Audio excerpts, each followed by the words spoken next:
अस्सलाम वालेकुम। Doctor Iram Kulsoom health point के फ़ोरम से आपके साथ। आज का जो मेन इशू है जिसे हम डिस्कस करने वाले हैं वो ये है कि क्या एज आपकी फर्टिलिटी को मुतासिर करती है, यानी कि क्या उम्र का कोई तकाजा है जो आपकी फर्टिलिटी कॉन्सेप्शंस को लेके मुतासिर कर रहा है या नहीं कर रहा है। तो डेफिनेटली एज का फैक्टर बहुत अहम है और ये आपकी फर्टिलिटी को कॉन्सेप्शन को मुतासिर ज़रूर करता है। अगर हम ख़वातीन के हवाले से बात करें तो जो बहुत अच्छी एज है जिसमें ख़वातीन बहुत अच्छे तरीके से हामिला हो सकती हैं और अपने हमल को बआसानी चला सकती हैं बिना किसी इश्यूज़ के, तो वो है 20 से 30 साल तक की उम्र। जब एक औरत या एक बच्ची 20 या 30 साल की उम्र में उसकी शादी की जाती है और वो कंसीव करती है तो वो बहुत हेल्दी बॉडी के साथ होती है, हेल्दी एग्स के साथ होती है। उसके जो पेल्विक रीजन के जो फीमेल ऑर्गन्स हैं वो बहुत हेल्दी फेज से गुजर रहे होते हैं, तो उसकी कॉन्सेप्शन जो है वो अच्छे तरीके से गुजरती है।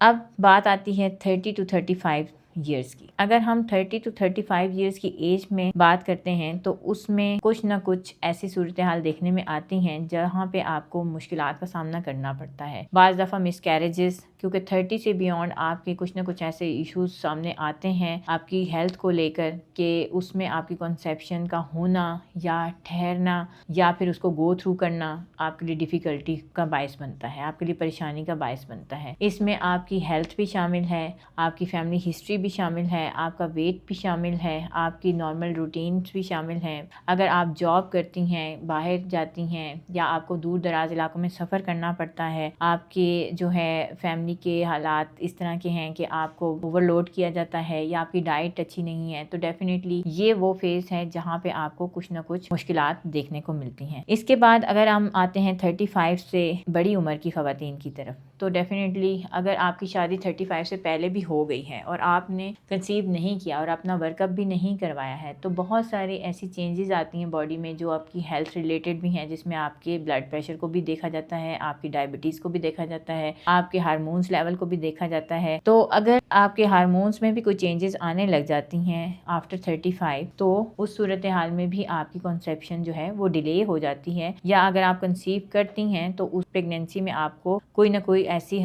मुश्किल पेश आती है जिसमें कि आपका ब्लड प्रेशर या आपको डायबिटीज़ का इश्यू आ सकता है। तो इसलिए सबसे बेहतर जो फेज़ है वो तो 20 से लेके 30 साल तक की उम्र की है, जिसमें अगर आप फर्टाइल हो जाएं या आप कंसीव कर लें तो वो सबसे बेस्ट है। अब बात आती है कि 40 साल की उम्र में भी कुछ ख़वातीन जो हैं वो अमल करना चाहती हैं या हामिला हो जाती हैं, तो उस सूरत हाल में भी आपको मल्टीपल इश्यूज़ देखने में आते हैं कि उनके हार्मोन्स लेवल ऑलरेडी डिस्टर्ब होना शुरू हो जाते हैं, वो प्री मीनोपॉजल स्टेज में चली जाती हैं और उनके लिए कंसीवमेंट्स मुश्किल हो जाती हैं, या बिलफर्ज जो ख़वातीन कंसीव कर लेती हैं उन्हें फैमिली हिस्ट्रीज़ की वजह से कहीं ना कहीं डायबिटीज़ या फिर हाइपरटेंशन का सामना करना पड़ता है, जो उनके लिए और उनके बच्चे के लिए, उसकी सेहत के लिए, दोनों के लिए ही मुश्किल का बायस बन जाता है। अब अगर हम मेल्स की बात करें तो मेल्स में भी एज फैक्टर और फर्टिलिटी जो है वो बहुत ज़्यादा अहम है और इसको बहुत काउंटेबिलिटी है कि मेल्स की जो एज है, अगर तो वो यंग एज में कंसीव करता है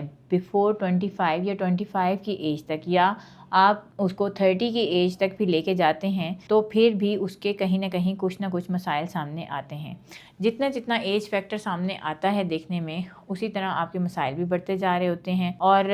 जितनी एज बढ़ रही होती है और आपके लोगों के साथ ताल्लुकात वाबस्ता हो रहे होते हैं, आपके लाइफस्टाइल में चेंजेस आ रही होती हैं, आपकी जो बॉडी वेट है, आपका BMI है वो भी इंक्रीज़ कर रहा होता है, आप मल्टीपल जो है किस्म की हैबिट्स में इन्वॉल्व हो रहे होते हैं जिसमें आपकी सिगरेट स्मोकिंग भी है, और अगर बिलफर्ज आप किसी ऐसी जगह पे रिहाइश पजीर हैं जहाँ पे अल्कोहल का इस्तेमाल बहुत ज़्यादा है, तो उस रेंज में जाके हम अगर देखते हैं, बात करते हैं, तो जो मेल्स 30 की एज में हैं या उससे अबव हैं उनमें फर्टिलिटी के मसाइल देखने में आते हैं। एज फैक्टर के लिहाज से एक बहुत ही इंपॉर्टेंट सा मैसेज जो मैं आपको देना चाहूँगी कि औरत जो है फीमेल वो एक लिमिटेड अमाउंट ऑफ एग के साथ पैदा होती है, मज़ीद एग्स नहीं बनते हैं, जबकि मेल्स में स्पर्म्स काउंट जो है वो चेंज होता रहता है टाइम टू टाइम एज के साथ साथ। मेल्स में अगर स्पर्म काउंट जो है वो लो भी हो तो उसको मेडिकेशन के थ्रू बढ़ाया जा सकता है, लेकिन जो खातून है या औरत है उसमें एग्स की रेशो जो है, जो उसकी पैदाइश के टाइम पे फिक्स होती है, वो उसके मुतबादल बढ़ नहीं रही होती, वो उसी एक्स के साथ आगे ट्रांसमिट हो रही होती है। तो औरत की जो हेल्थ है फर्टिलिटी के लिहाज से वो जितनी कम होगी वो उतने ही अच्छा कंसीव कर पाएगी और